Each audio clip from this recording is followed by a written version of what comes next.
Pabigit ka talaga sa amin ng nanay mo, ha? Wala kang kwenta! Lumayas ka na nga rito! Palamunin ka! Palamunin ka na! Uy, Tol. Dito na tayo. Pre, sigurado ka okay lang ba sa nanay mo na dito muna ako tumira sa inyo? Oo naman. Ano ka ba? Alam mo bang bisyo na ng nanay ko ang mag-ampon? Welcome sa shelter ni Nanay Vilma. Na ako? Kain na ako. Ayan ha. Uy, palo ka na. Ay, Nay. Oh. Kawa ng Diyos. Si Anthony po, kaibigan ko, Nay. Magandang gabi po. Magandang gabi. Oh. Nice. Lumayas kasi siya sa bahay nila eh. Baka pwedeng dumito muna siya. Lumayas? Opo. May kinakasama po kasing tombo yung nanay ko. Tapos binubugbog po ako dun sa amin. Sinasabi po nila na pabigat lang daw ako sa kanila. Ano naman sabi ng nanay mo? Ayun, parehas po sila ng sinasabi. Magkasundo silang dalawa. O sige, sige, dito na nga. Dito ka na muna. Ha? Pero, sandali lang, meron ko sasabihin sa'yo. Mahirap ang tumira dito. Naiintindihan mo ba yun? Opo, opo. Kaya bukas, magpapautos ako at pahahanap ko magulang mo. Dahil titignan ko kung totoo ang sinasabi mo. Si Nanay kasi kagawad dito. At pwede niyong makausap yung barangay dun sa inyo. Kaya pala po pala. Oh, kumain na ba kayo? Hindi pa na yun. Gutom na ako. Ayun, gutom na ako. Sige, kumuha ka na rin ng pagkain. Dagdagan mo na to. Ayun. Sige, Tol. Kain na kayo. Ay, pagkain na ba? Ay, Oh, teka, mga tunay na anak muna sa akin yan. Nay, mm. sino to? Bago na naman? Nay naman, ang dami na natin naghati sa mga bagay dito, sa pagkain, sa lahat. Nagdagdag na naman kayo. Alam mo ba, kung nagre-reklamo ka, mabuti pa siguro, maghanap ka ng trabaho at pagkatapos, doon ka na tumira sa ibang bahay. Ako na naman ang may kasalanan sa loob ng bahay na to. Palagi na lang ako. Diyan, kung diyan kayo masaya na eh. Bahala po kayo. Oh, unahin ninyo ang mga ampon ninyo.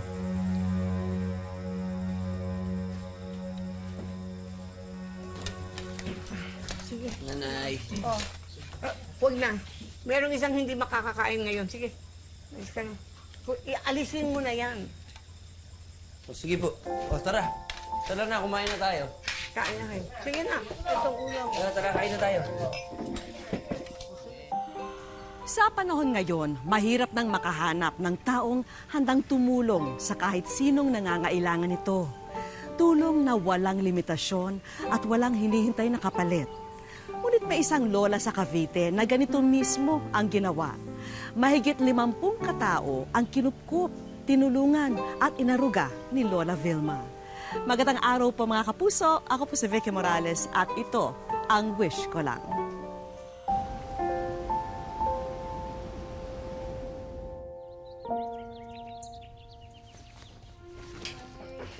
Dala mo dyan, tanghali na!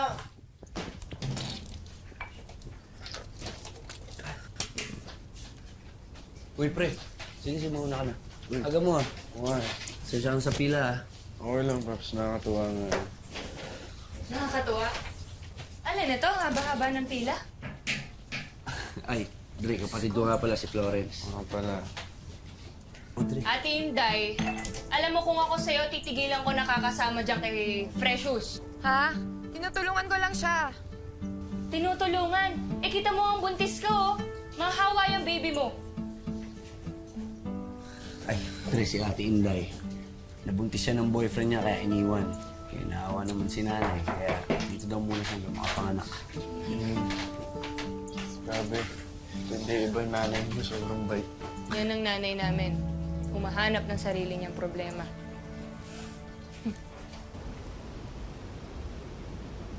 Salamat naman sa'yo. Kasamahan mo ako ngayon. Okay lang ba sa'yo? Okay na okay naman po. Totoo nga lang ako gusto ko nga ako sana itanong pa sa inyo tungkol dito sa paninda nyo kung paano to tsaka kung ano pa po may tutulong ko sa inyo sa bahay. Masarap mo magsalita. Daig na daig ka mo ang anak ko. Alam mo ba, si Frederick, nung minsan niyaya ko siya na samahan ako. Pero, hindi eh. Ayaw niya. Kasi nahihiya siya sa mga kaibigan niya na makita siya dito. Bakit niyo po ba kasi ginagawa itong tutulong sa mga katulad ko. Nagkaroon din ako ng problema eh. Yung bang, hindi ko alam kung paano gagawin ko. No? Pero nung nagka-problema ako, may dumating naman sa akin isang tao na tumulong sa akin. Tumulong siya nang walang iniisip na babayaran ko. Tumulong siya dahil sa gusto lang niya siguro tumulong sa akin. Kaya ngayon po binabayaran niyo yung utang na loob niyo sa pagtulong. Oo naman. Parang gano'n na nga yun. Kaya ikaw, gumawa ka rin ng paraan para makatulong ka sa kapwa. Siyempre po. Hindi ka na? Sige po. Tara na Pagpunta nga ng po. ulan. Ingat ka dyan. Tatapon na naman Sige po, yan. di ako na po bahala.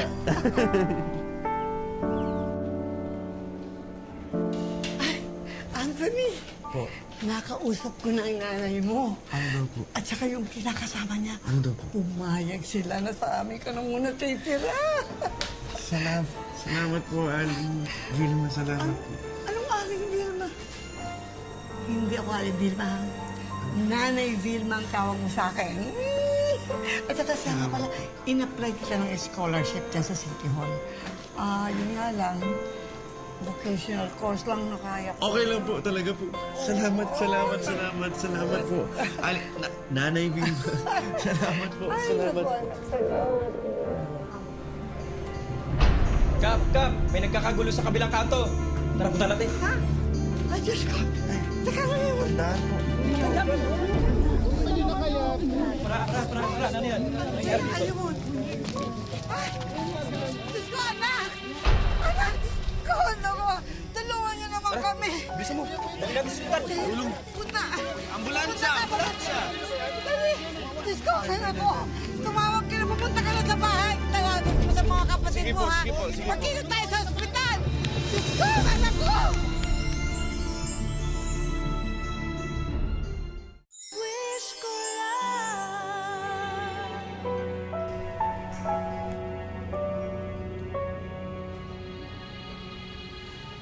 Salamat sa Diyos. Ano po nangyari sa akin? Nasaksakan na kay inuman mo. Mga lokong yun. Inom ko na nga sila eh. Tinira pa ako. Hayaan nyo. Pag ako nakalabas rito, lagot silang lahat sa akin. Kuya naman, seryoso ka ba? Gulo pa rin nasa isip mo, ikamuntik ka nang mamatay? Eh, pasalamat ka na nga lang, tinulungan ka ng kapitbahay natin eh. Aba, Florence, dapat lang silang tumulong sa atin, ano? Eh, halos lahat sila may utang kay nanay. Libre ang tulong na binibigay ko. At masama ang maningil ng utang na loob sa kapwa. May kalokohan po yan. Bakit ko naman sila tutulungan kung wala naman ako napapala sa kanila, di ba?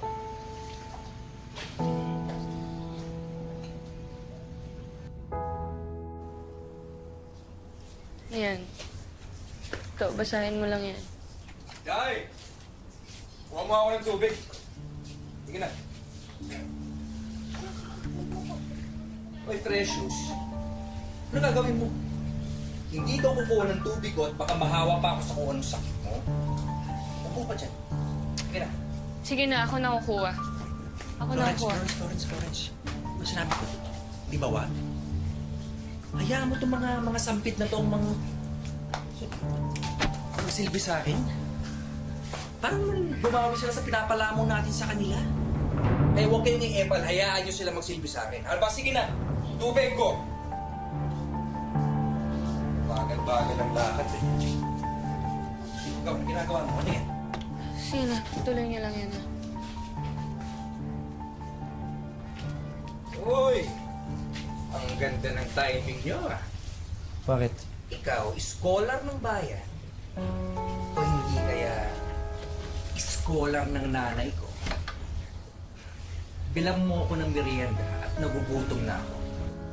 Ano na lang yung pambili ng merienda para makaalis na. Di ba may taon ka binibigay ng nanay ko? O yun yung pambili mo ng merienda ko. Bilisan mo! Bilis! Bagay ah.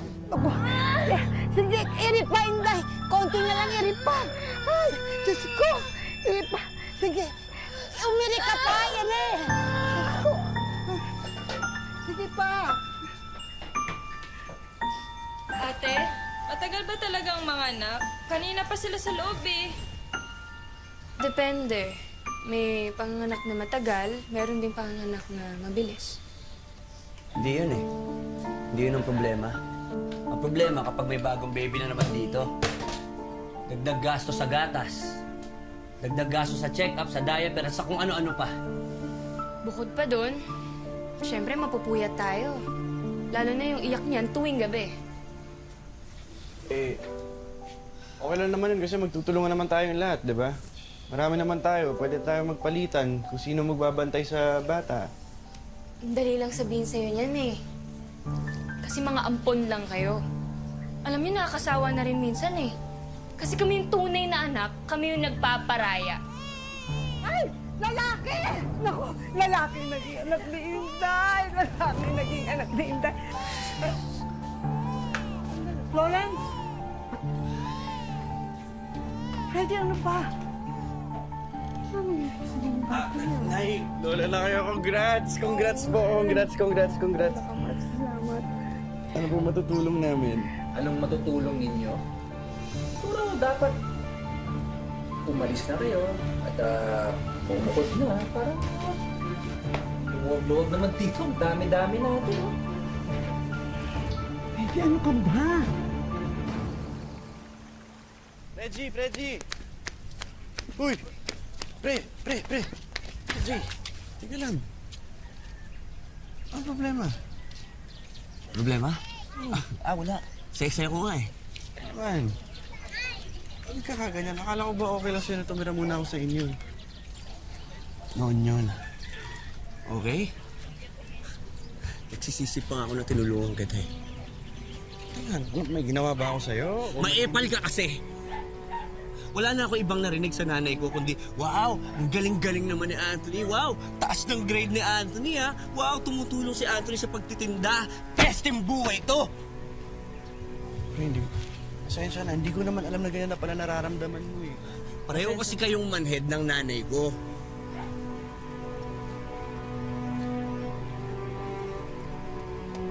Alam mo, magalit ka na sa akin. Pero huwag lang sa nanay mo. Mo siyang pinagsasalitaan yung ganyan. Gano'n. So ako pa ngayon ang masamang anak, tapos ikaw mabuti. Anong binabaliktad to? Okay, makinig ka. Ang swerte-swerte namin. Ang swerte-swerte natin. Ako, tinan mo ko. Ha? Tinan mo si Precious. Tinan mo si Ate Inday. Ako pinagpalit ako ng nanay ko sa wala niyang kwentang kinakasama. Si Precious iniwan niya nanay niya dahil masyadong masakitin. Si Ate Inday nalaman na buntis kaya siya iniwan ng ganun. Oh, ang swerte namin na nakilala namin si Nanay Vilma. Tapos ikaw gaganyan-ganyan ka?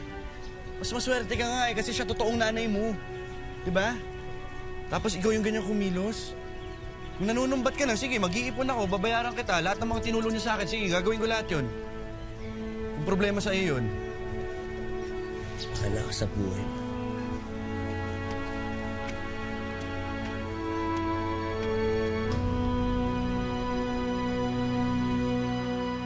Naipit si Lola Vilma sa lumalalang hidwaan ng mga nakatira sa tahanan nila. Nagkaroon ng alitan sa pagitan ng kanyang mga ampon at mga anak niya. Naku, Inday ha. Ingatan mabuto yan si baby ha. Baka mami kakaligtaan mo yun sa kama. At saka, alam mo ba, natutuwa ako. Dahil uuwi na kayo sa bahay ng nanay mo. Naku talaga naman. Sabi ko naman sa'yo, pag nakita ng nanay mo ang picture ng apo niya, sigurado ako, lalambot ang puso niya sa'yo. Totoo nga. Day, maraming salamat po sa lahat. Pipilitin ko pong makapagpadala ng pambayad sa ticket namin Naku, para makabawi sa inyo. hindi nga. Malayo. Oo nga. Pwede? Ilaan mo na lamang ito kung merong magkailangan ibilin sa baby, okay? Oo, ilaan mo. Salamat po sa inyo, Nay. Ingat ka, ha? Ingatan mo, baby. O, sige. Baka maiwanan kayo ng barko. Ha? Sige. Tingnan ko muna to. Tayo. Ay, sa wakas, nabawasan na ng isang sampid dito. Kaya mga tunay na kapatid, magse-celebrate tayo, ano? Ha? Malawag na eh. Frederick, ano ba nangyayari sa'yo? Eh, natutuwa lang naman ako, Nay, kasi wala na tayong kahati dun sa pila dun sa banyo. Siya nga naman, Nay. Malaking bagay din yung di kami napupuyat dahil sa pag-iyak ng bata. Oo, kita nyo na, Nay. Hindi lang kasi ako natutuwa dito, pati yung mga tunay niyong anak. O kasama, Tol. Yan, may kakampi na ako. Ganun. Natutuwa kayo dahil nabawasan na tayo ng pamilya. Ganun ba yon? Nay, hindi naman sa ganon. Eh di ba yun din naman ang gusto ni Ate Inday, makauwi sa kanila. Kita nyo na, Nay? Tsaka ang dapat kasi, hinahanap na natin ang mga tunay na pamilya ng mga buwisit na sampid na to. Tumigil ka na. Tama na yung sinasabi mo, ha? Hoy, kayo. Pagsiuwi na kayo sa tunay niyong pamilya. Sige na! Ano ba? Hoy, kayo! Kayo! Magsiuwian na kayo! Ito yung sikip-sikip na nga dito eh! Nay, ayoko pong umuwi sa amin. Salbahe po ang tiyuhin ko. Oo, huwag kang mag-alala. Hindi kita ibabalik doon. Huwag kang mag-alala, ha? Ayan pa isang problema sa inyo, Nay. Kinukonsinti niyo pa yung mga yan. Pwede ba, Nay? Sige na, please. Pauwiin niyo na yan. Sige na, sige na. Please lang, please, please. Sige na. O, sige na. Magsiuwian na kayo. Tama na yan. Ay! Ay! Naku, Precious! Ano nangyari? Tulungan niyo kaya ako. Tulungan niyo naman! Oh, tulungan! Nay, umaarte lang po yan. Tumigil ka dyan. Nakita mo. Tama na! Nakag-nervous kayo. Dali! Tama na, kuya.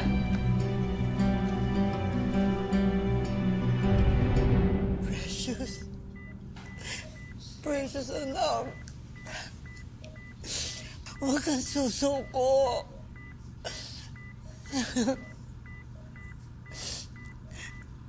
Alam mo ba, anak? Nung iniwan ka sa akin ng nanay mo doon sa barangay hall, ang liit-liit mo pa. Ang hina-hina mo. Pero hindi kita binigay, hindi kita sinuko. Pinalakas kita. Pinabigyan kita ng lahat ng kailangan mo. Precious. Ano? Nurse! Bilis, bilis, bilis! Sandali. Naman. Alam mo nang awa ko.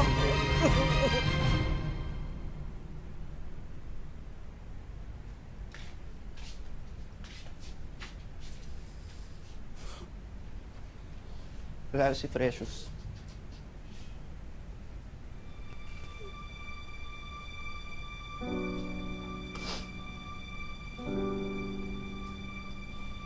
Oh.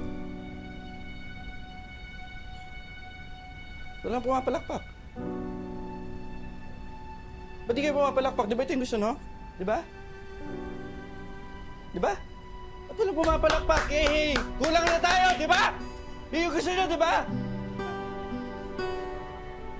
Oh, konti na lang yung pipila sa banyo. Konti na lang yung makipaghatian sa pagkain sa pagkainan. Konti na lang tayo dito. Nabawasan na tayo. Ano na? Oras kaya tahimik kayo. Patay na si Precious. Patay!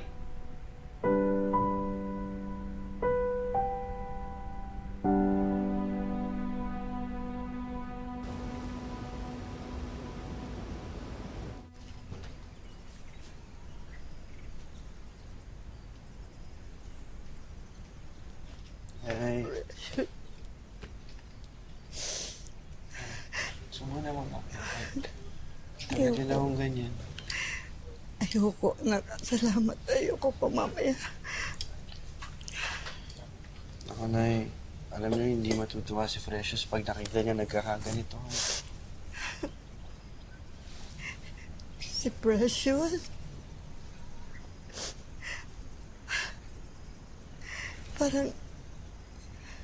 Parang naisip ko, nagkamali ata ako ng pagkukup sa kanya. Sana pinabayaan ko na lang siya doon sa DSWD. Kasi doon maalagaan siya. Baka nagkulang ako ng pag-alaga sa kanya. Nay, ang pagmamahal na binigay niyo sa kanya, ang pagiging totoong nanay niyo sa kanya. Mahal na mahal ko. Precious, mahal na mahal ko siya. Bakit na tayo iniwan? Sana hindi ako nagkamali. Mabuti ka na sa kanya. Alagaan niyo yung sarili niyo dahil marami pong ibang tumitingin sa inyo bilang nanay. Oh, kaya na ho kayo. Kahit konti lang po, ha? Salamat po na. Salamat sa iyo. Mabihis lang po ako, ha? Balikan ko po kayo, ha?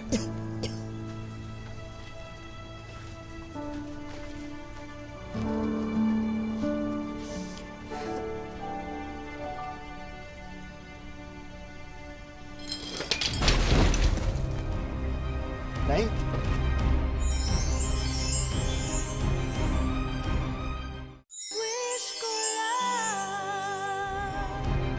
Nay? Nay? Nay? Reggie! Tulong! Kahit sino nandyan, Uy! Si Nay!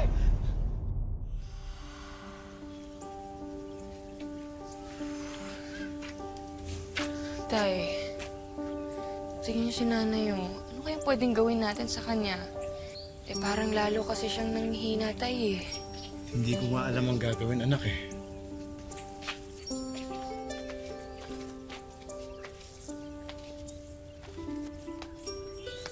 Nay. Nagbibigay po kami sa inyo. Ano yun? Ito po. Sulat po ito. Galing kay Anita. Anita? Yung babaeng tinulungan ko? Pinapasabi po niya na nurse na daw po siya ngayon. Nagtatrabaho sa abroad. At di daw po niya magagawa lahat ng nagawa niya kundi dahil sa inyo. Naku naman.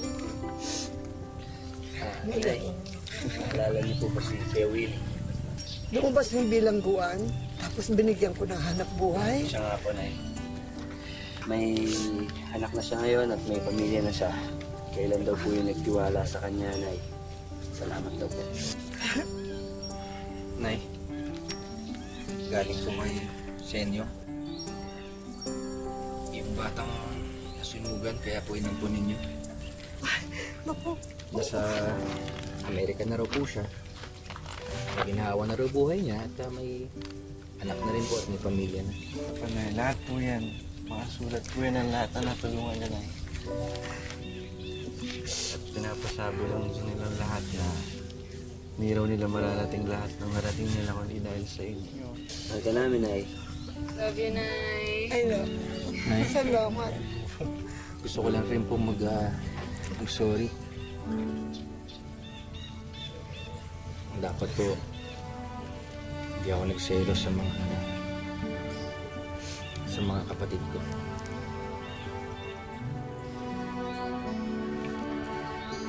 Salamat naman.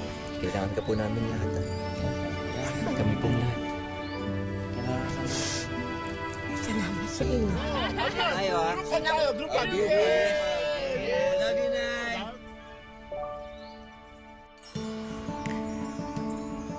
Lumipas na ang 2 dekada. Eto na ngayon si Lola Vilma. Banaag sa kanya na humupa na ang dating sigla. At tulad ng kanyang 16 na anak, may kanya-kanya na ring pamilya ang mga batang minsang kinupkup at inaruga niya. Alam ko ang blessing ng Panginoon kasi inaano sa akin ng Panginoon. Bibigyan ako ng blessing. Kaya ang ganti ko na lang doon sa mga batang yun. Pero sa dami ng mga batang kinupkup noon ni Lola Vilma, may isang pangalan na walang araw na hindi niya nababanggit. Yung batang yun po ay Anthony yata pangalan nun. Na patuloy yung parang ng Christmas card niya nga na nagpapadala. Tinitingnan ko na lang sila, natutuwa ako, sinasaway ko. Ginugunita ko na lang yung nakaraan ko. Kung hindi na nga raw kalabisan na humiling siya sa Diyos, wala raw ibang ibig si Lola Vilma, kundi makaharap niya lahat ng mga batang minahal at inaruga niya noon. Isang kasiyahan ng isang katulad ko na makatanggap ng remembrance sa kanila kahit sulat. Talagang malaking bagay po yan. Yun lang ang aking hiniling na.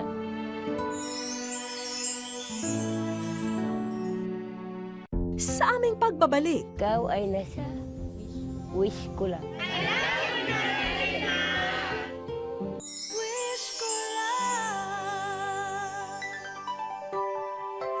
espesyal ang sorpresang inihanda namin kay Lola Vilma sa araw na ito.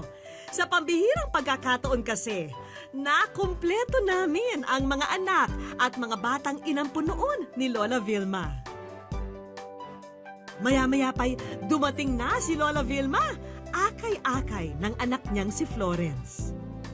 Bagamat malabo na ang mata, agad namang napukaw ang atensyon ni Lola Vilma sa malaking karatula na bumungad sa kanya. Ikaw ay nasa wish ko lang. Mga kapuso ni Lola Vilma, ayan na ang cue natin. Halos hanggang tenga ang ngiti ni Lola Vilma nang makita niya ang mga tao sa likod ng karatula. Surprise sila, no? Agad naging madamdamin ang tagpo nang matanaw ni Lola ang anak niyang 3 taon na niyang hindi nakikita. Baby, anak ko!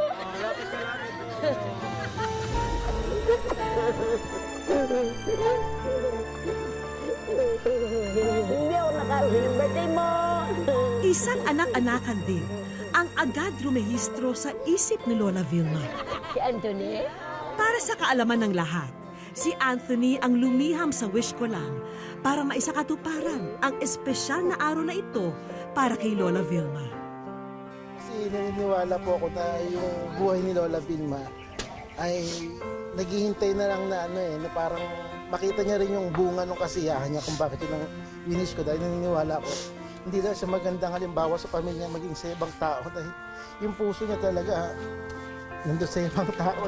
Pero hindi lamang si Anthony ang narito para patunayan ang kadakilaan ni Lola Vilma. 1999 po ako tinulungan po ng nanay ko, Vilma. Pinalait po ako ng tatay ko sa bahay namin dahil dito po ako tumira. Sugatan ako dito sa paa. Siya na promote. Nung nakatira ako sa kanila, doon ang kumakain. Para sa mga taong naging bahagi ng buhay ni Lola Vilma, hindi sapat ang salitang salamat upang ipadama sa matanda ang utang na loob na kahit kailan ay hinding-hindi nila malilimutan. Maraming salamat sa inyo. Kayo ang nagbigay daan. Maraming salamat sa inyo. Talagang tuwang-tuwa po ako at nakita ko sila lahat. O ayan na, Lola Vilma, ang signature frame na inihanda nila. Mababasa rin dito ang lahat ng matatamis na mensahe para sa inyo. Huwag nilang isipin na kasi talagang ang una talaga, dinadalangin ko sila hindi lang sa alaala, kundi dinadalangin ko sila sa Panginoon talaga. Hindi lamang yan, Lola Vilma, ang matatanggap nyo ngayon. Sinigurado naming maaayos na ang inyong silid-tulugan simula ngayon. Swerte ako at nakakaano na yan, magpapahangin-hangin na naman ako dahil nawala lahat ang mga gamit ko ng pagbagyo, di ba? Talagang bagong-bago ang buhay ko. Tanggapin nyo na rin po, Lola Vilma, ang financial assistance na siguradong makakatulong sa lahat ng gamot na kakailanganin nyo sa inyong pagpapalakas ng katawan. Maraming salamat, Ricky.